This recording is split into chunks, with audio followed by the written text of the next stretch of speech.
our 10-day challenge.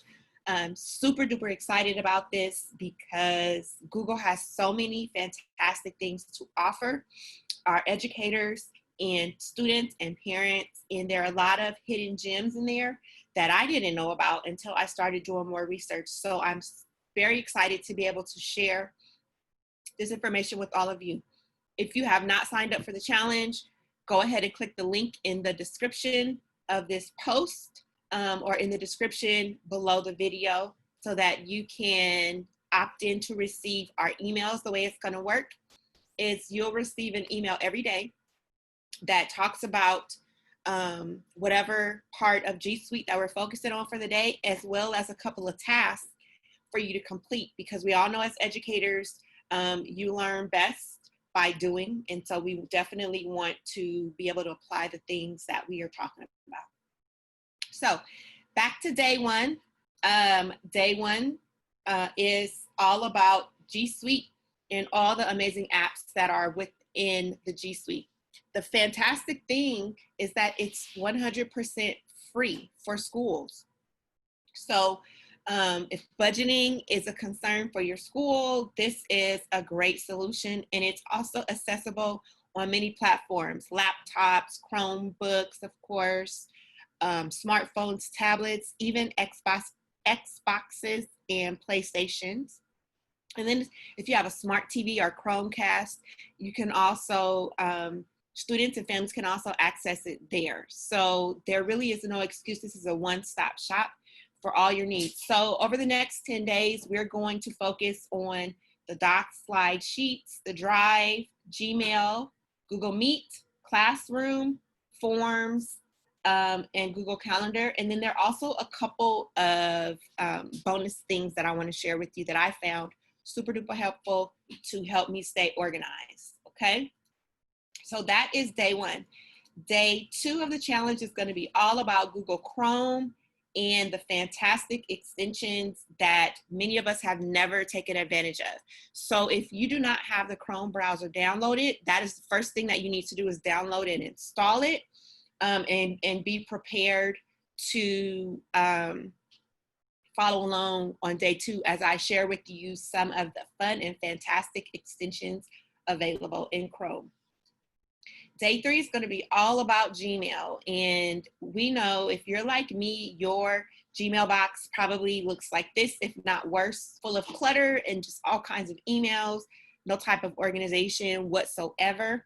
So I'm going to show you some tips and things to help you organize your your Gmail account. Also how to make a really super cute signature. Of course, you don't have to have all these icons, but really branding. I talk a lot about branding yourself as an educator as a way to get parents and students engaged. And then finally, I want to share with you this really cool extension that's called Sorted that really helps you organize your email. This is still my Gmail, but into manageable tasks and follow-ups, okay? So we're going to talk about that on day three. Day four is about decluttering your drive. And one of the secrets to having an effective distance learning program or classroom is being organized. And so I will share with you how I organize my drive, how you can make it color-coded, and organizing and setting things up so that you work efficiently, smarter, and not harder. All right, on to day five. Day five, we come around to our familiar apps, Google Docs, Google Slides, Google Sheets, and Google Forms, and how those will work together for your students to be able to ditch the pen and paper that we obviously don't have accessible to us during distance learning, and really how to make delivering assignments and students submitting assignments a whole lot easier.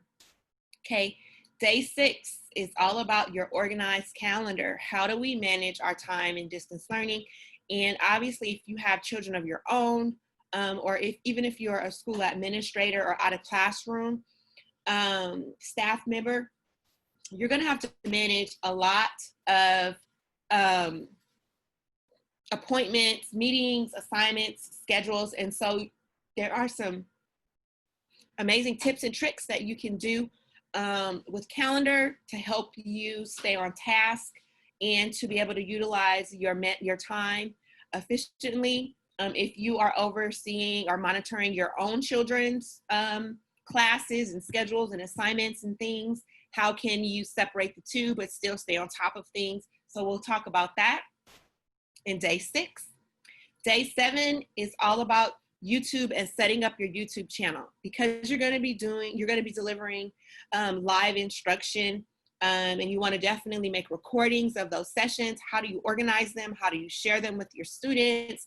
How do you also work smarter, not harder? Maybe you found some YouTube videos that are teaching a lesson and you want to share with your students. Well, how do you organize those on your channel so that your students can access things easily, as well as settings and everything you need to know about YouTube.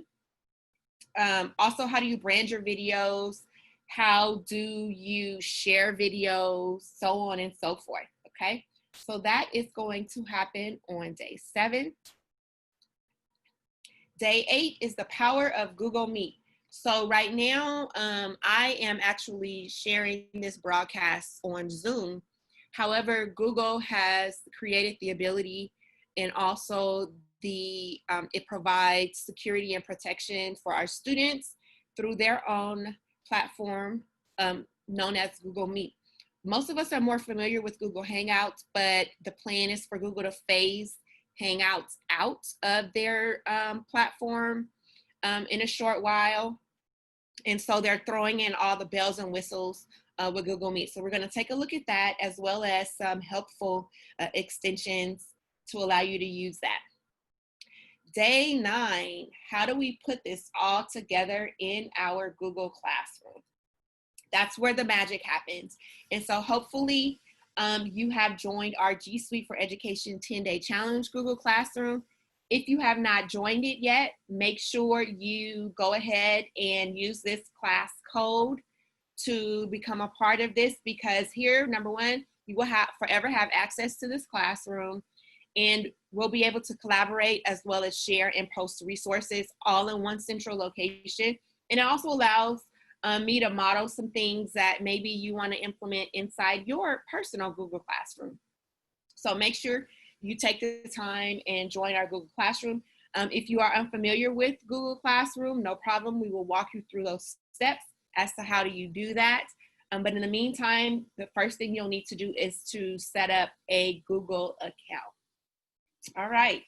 So that is day 9. And then day 10, how do we showcase our class? How do we showcase your assignments? How do you showcase student work? How do you share information with parents? All of this can be done inside a Google site, and it's so easy to put together. Literally, you drag and drop, add links, you upload directly from your drive. And so all of the things that we cover in days 1 through 9 will be essential as we kind of put this together. Think of it as like your portfolio, or like your one-stop shop for parents, students, even your administrators. And we will talk about creating your Google site. After day 10, we celebrate the completion of it. We'll do a bonus day. I want to share with you 2 additional G Suite apps. One is called Google Keep. This is my lifesaver. Think of it as like your sticky notes times 10, really to get organized. If you come across something and you're like, oh, I want to make a note to do that later, you can pop it right over here into your Google Keep. The other one is Google Task. In Task, you can take items from your email, from your calendar, from your Google Keep, and create your to-do list and tasks. And so those are just a couple of bonus things for us to take a look at, and you never know, it might be very helpful for you. So again, I welcome you to the challenge. If you have any questions, you can email me, principaltunton@gmail.com. You also please share with your colleagues, with people all over. We really want to get as many educators as we can ahead of the game for distance learning, because at the end of the day, this is all about our students, and really just kind of changing the way that traditional education looks, and for us to be prepared for the school year. So I look forward to seeing you all inside the challenge. Bye for now.